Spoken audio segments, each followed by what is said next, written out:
වැඩ ගන්න. සංසාරේ කවදනම් පින්නත් න්යාය බණහඬ හම්බේ?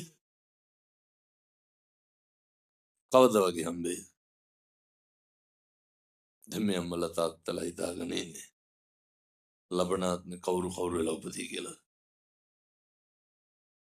එහෙම සැකයක්වත් නැද්ද?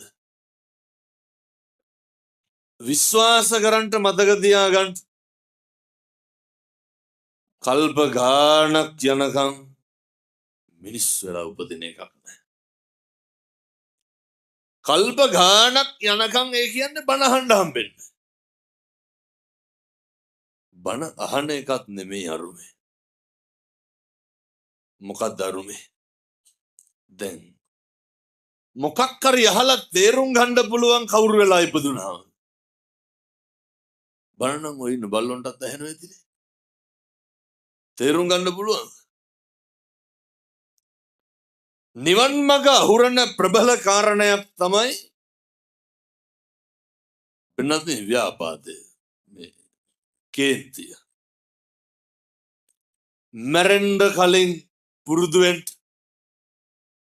මේ කේන්තිය නවත්තලා මැරෙන්න. තරහ ගන්න එක නවත්තලා මැරෙන්න.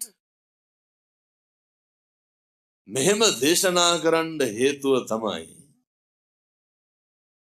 මම මේකේ තියෙන ඛේද වාචකය කියන්නේ කේන්තියනේ. අපිට වැඩිපුරම කේන්තියන් තරහයන් ගෙවල් වල මිනිස්සුත් එක්ක නෙමෙයි. වැඩිපුරම අපි ඇවිස්සෙන්නේ කාත් එක්කද? අඳුරන්නේ නැති මිනිස්සුත් එක්ක කේන්ති යනවා. වෛර බඳින්න ඉක්මන් වෙන්නේ කාත් එක්කද?